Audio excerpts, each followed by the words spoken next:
Every empire swears its money is safe. Every government insists its promises will last forever. And every time, history proves them wrong. From Rome to France, from the Confederacy to modern Lebanon, people have woken up to find their savings worthless, their salaries meaningless, and their futures stolen by systems they thought were solid. Collapse isn't rare. Collapse is the rule. The real question isn't whether financial systems fail, it's how you protect yourself when they do. The illusion of permanence is the most dangerous financial mistake of all. We look at our bank balances, our national currencies, and we assume they are bedrock, but money is not bedrock. It is trust, and trust can vanish overnight. That's why history is so brutal, and so useful. Every collapse leaves behind a trail of lessons, patterns, and warnings about what actually protects wealth and what evaporates into dust. And if you pay attention, you'll see that the survivors of these disasters weren't the ones who trusted most. They were the ones who doubted first. Take the Byzantine Empire, often remembered as the eastern half of Rome that somehow survived 1,000 years after the Western Empire fell. At the heart of its economy was the gold solidus, a coin so reliable that merchants across Europe, the Middle East, and Asia accepted it without question. For centuries, it was the closest thing the medieval world had to a global reserve currency. But here's the part loyal viewers will appreciate. You'd think they would have learned from Rome's earlier disaster with the silver denarius, when emperors kept debasing it until it was basically tin with a silver wash. We've told that story before, but no, centuries later, the Byzantines made the same mistake in gold. They began shaving its purity, stretching it thinner, mixing in cheaper alloys. At first no one noticed, then trust cracked. The coin that had anchored Mediterranean trade became just another piece of political fiction. Debasement destroyed its credibility, and with it, the Byzantine economy lost the stability it had once enjoyed. What survived? Not paper promises, not government decrees. Merchants who had quietly hoarded real gold or land outside imperial reach preserved wealth while everyone else saw their money evaporate. That's the first timeless lesson. Governments cannot resist the temptation to dilute their money, and when they do, real value flees to assets they cannot counterfeit. But not every collapse comes from rulers tinkering with coins. Sometimes it comes from shocks that strike out of nowhere. In the mid-14th century, Europe was struck by the most devastating pandemic in its history, the Black Death. Between 1347 and 1351, as many as half of all Europeans died. Cities emptied, villages vanished, trade routes broke down. And yet, the economic story of the plague is more complex than simple catastrophe. Because when half the labor force disappears, labor becomes precious. Survivors could demand higher wages. Food and land, once scarce, became relatively abundant compared to people. Families with liquidity, silver, goods, or even just the ability to work, suddenly had leverage they'd never dreamed of. Land that once cost a fortune could be bought for a fraction. Houses stood abandoned, fields unplowed, and the survivors were in a buyer's market. If that sounds uncomfortably familiar, it should. During the COVID pandemic, we saw a modern version of this. Supply chains disrupted, governments printing trillions to keep the machine from seizing up, and a wave of inequality as those with liquidity bought assets while those living paycheck to paycheck slipped behind. The United States. Housing prices soared. Stock markets recovered almost instantly, while millions of ordinary people scrambled to cover rent. The rhyme is clear. Pandemics redistribute wealth. They always have. Survivors of the Black Death leveraged scarcity to climb the social ladder. Survivors of COVID with liquidity scooped up property, stocks, and businesses that others could no longer hold. The lesson is not comforting, but it is true. Crises reward those with reserves and punish those without them. And while pandemics show us how fast shocks can flip an economy, the collapse of banking in Renaissance Florence shows us something just as vital. Institutions that look too big to fail can fall like dominoes. In the 1340s, Florence was Europe's financial capital, home to powerful banking families like the Bardi and Peruzzi. These houses had lent heavily to kings, most disastrously to Edward III of England, who defaulted on enormous loans during his wars with France. When Edward stopped paying, the banks collapsed, depositors were ruined, trade froze. Florence, once rich and powerful, was thrown into turmoil. The ordinary citizen who had trusted the city's mighty banking dynasties discovered that size was not safety, and reputation was not protection. What did people learn? That too big to fail is a lie as old as finance itself. Institutions exist to profit, not to guarantee your survival. When they fall, they will take your savings with them. The lesson repeats in every century, from the Florentine crash to Lehman Brothers in 2008, to the banks of Lebanon freezing accounts in 2019. Survival belongs to those who recognize that an institution's promises are only good until the day they aren't.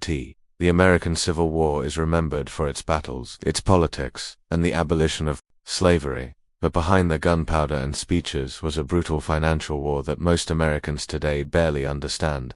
The Union and the Confederacy both discovered that war on that scale required printing money. In the North, the government issued greenbacks paper currency not backed by gold but by the promise of the United States itself. At first, the experiment seemed bold and patriotic, but the more greenbacks that flooded the economy, the less they bought. Inflation eroded their value, and trust wavered. In the South, the problem was even worse. The Confederacy, desperate for resources, printed graybacks in staggering quantities. By the end of the war, Confederate inflation had reached almost unimaginable levels, prices rising, thousands of %, salaries buying almost nothing, soldiers' paychecks were worthless before they could even spend them.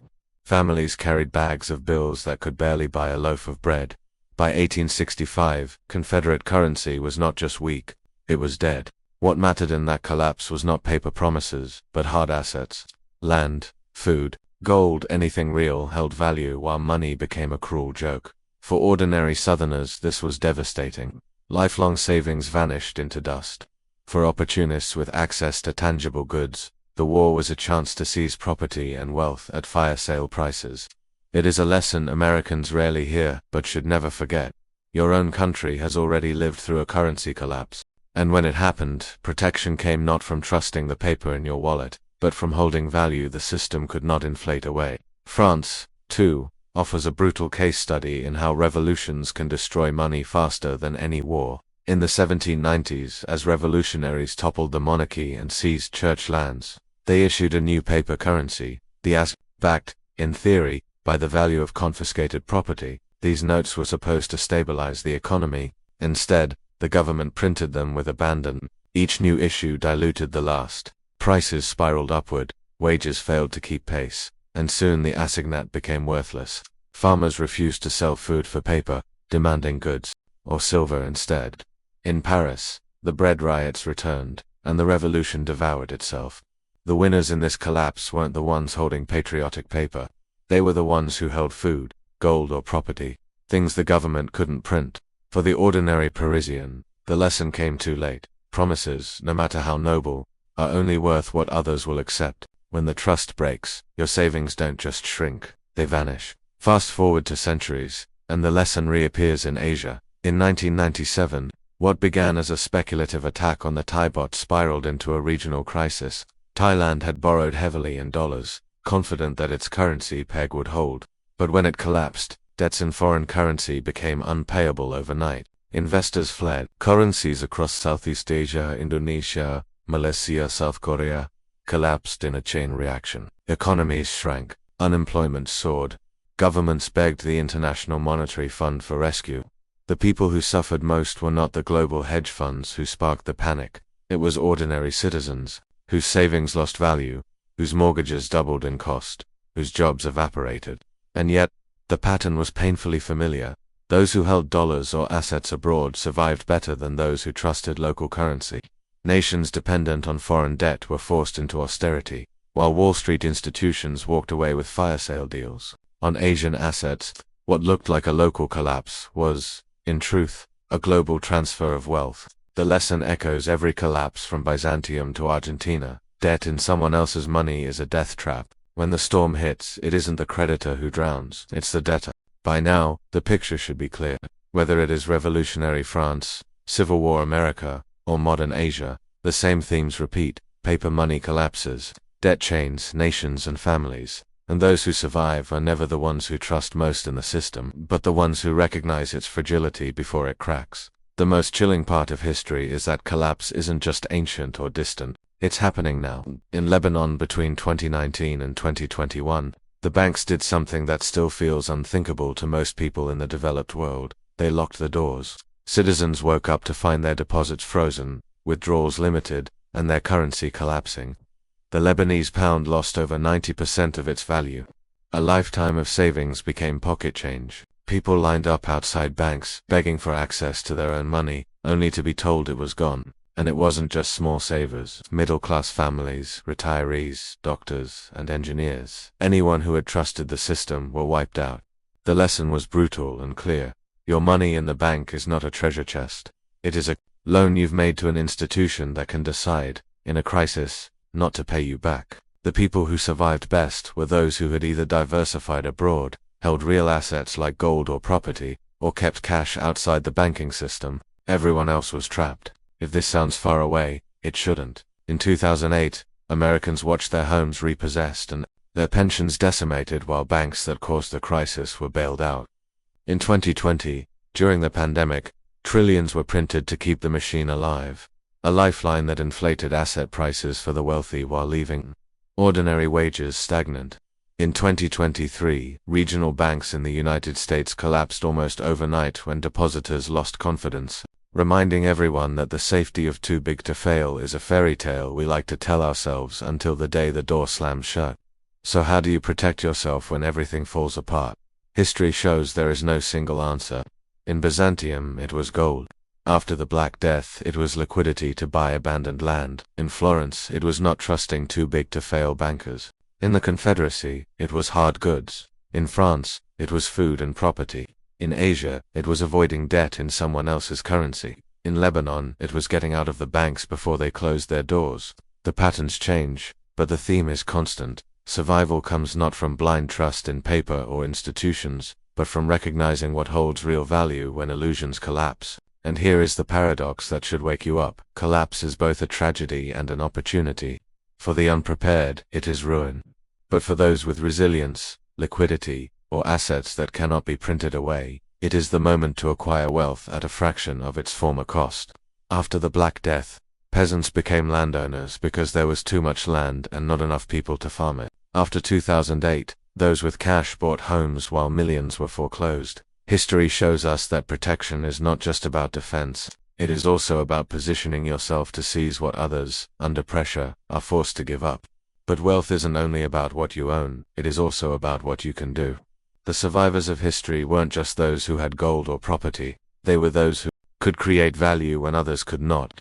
The baker who could still provide bread, the craftsman who could repair tools, the farmer who could feed a community, the merchant who could move goods across borders. These were the people who didn't just survive collapses, they rose in them.